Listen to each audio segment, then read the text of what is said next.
नमस्कार प्यारे साथियों, मैं रामलाल जांगीड़ स्वागत कर रहा हूँ आपके अपने यूट्यूब चैनल नैनो एकेडमी पे। प्यारे साथियों, आज की अपनी क्लास रहेगी 4 वर्षीय जो बीएससी बीएड बीएड का कोर्स है उनके लिए प्रवेश हेतु जो नियम कायदे कौन कौन से हैं और नियमावली कौन कौन सी है, क्या नियम है, क्या योग्यता होनी चाहिए, इनसे संबंधित है जो कि अपन जो बारीकियां हैं उन पर चर्चा करेंगे। आप यदि 12वीं पास आउट है, 12वीं का एग्जाम अभी दिया है, तो इस वीडियो को देख करके उसके बाद में है जो कि आप फॉर्म फिल करना, जिससे आपकी फॉर्म में किसी प्रकार की त्रुटि है वो न रहे। तो पहला यहाँ पे पढ़ते का है कि राजस्थान के बीए बीएड बीएससी बीएड महाविद्यालय में प्रवेश हेतु पीटीटी 2024 परीक्षा करवाई जाएगी। वर्धमान महावीर खुला विश्वविद्यालय कोटा के द्वारा ऑनलाइन आवेदन है जो कि आमंत्रित किए जा रहे हैं और जिसकी शुल्क है जो कि आपके 500 रुपये है और आवेदन दिनांक 6 मार्च से 31 मार्च 2024 तक है वो रहेगी। तो पहली बात तो ये ध्यान रखनी, 500 रुपये फीस 6 तारीख से 31 तारीख के बीच में आपके फॉर्म में वो भरे जाएंगे। ये तो ध्यान रखना तारीख का। उसके बाद में योग्यता कौन सी होनी चाहिए, तो इसमें अवांछित योग्यता जिसमें राजस्थान माध्यमिक शिक्षा बोर्ड अजमेर समकक्ष बोर्ड से अभ्यर्थी ने उच्च माध्यमिक परीक्षा 50% अंक के साथ में की हुई हो। और इनके साथ में अब ये किन के लिए है, एक तो ईडब्ल्यूएस विद्यार्थी है उनके लिए भी 50% है और सामान्य विद्यार्थी जनरल कैटेगरी से संबंध रखने वाला विद्यार्थी है उनके लिए भी 50% अनिवार्य है। और बाकी कैटेगरी है उनके लिए 5% का आरक्षण है और इन्हें 45% का कहा गया है कि 45% आपके हैं तो आप है वो फॉर्म भर सकते हैं।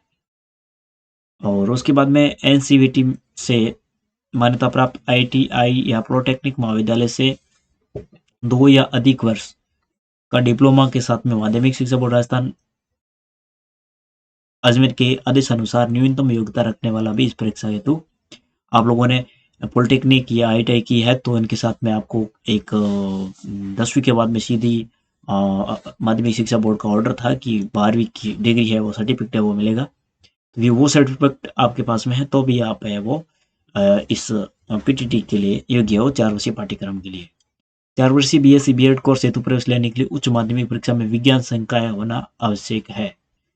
अब देखिए 4 वर्षीय बीएससी बीएड के लिए उच्च माध्यमिक में यानी कि 12वीं में आपका क्या होना चाहिए, विज्ञान संकाय है तो आप बीएससी बीएड कर पाएंगे, नहीं तो फिर आप बीए बीएड है वो कर पाओगे। ये आपको समझ में आ गया होगा। उसके बाद में भी अभ्यर्थी जो उच्च माध्यमिक परीक्षा में इस वर्ष सम्मिलित हो रहे हैं और इस शर्त पर परीक्षा दे रहे हैं कि उनका उच्च माध्यमिक परीक्षा परिणाम काउंसलिंग में पंजीकरण की अंतिम तिथि से पूर्व उपलब्ध होना चाहिए। आपको इस साल यदि 12वीं की परीक्षा दे रहे हैं तो काउंसलिंग की जो अंतिम तारीख है उनसे पहले पहले आपका रिजल्ट आना चाहिए, नहीं तो फिर आपको इस काउंसलिंग से बाहर है वो कर दिया जाएगा।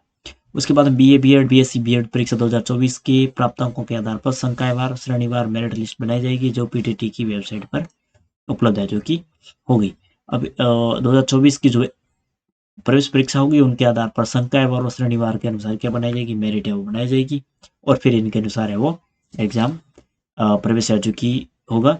श्रेणीवार आरक्षण है मूल निवास हेतु शर्तें बीएड प्रवेश में दर्शाई गई शर्तों के अनुसार ही होगा। तो ये शर्तें हैं जो कि जो आरक्षण व्यवस्था है इनका मैंने जो 2 वर्षीय बीएड थी उनकी जो नियमावली थी उनमें मैंने बता दिया है, तो वहां जाकर के भी आप इनको देख सकते हो। तो ये तो थी कुछ जानकारियां, यहाँ पे भी कुछ जानकारियां दे रखी है, आप इन्हें आराम से इनको पढ़ लेना क्या तरीका है, किस प्रकार से आपको परीक्षा देनी है, कौन कौन सी क्या क्या रहने वाला है इसमें, तो उनके बारे में सामान्य निर्देश है वो, सामान्य योग्यता है वो, इसमें मैंने आपको लोगों को समझा रखी है। उसके बाद में अगली क्लास में मैं सिलेबस के बारे में चर्चा करूंगा, सिलेबस आपका क्या रहने वाला है और किस प्रकार से आपको तैयारी करनी है।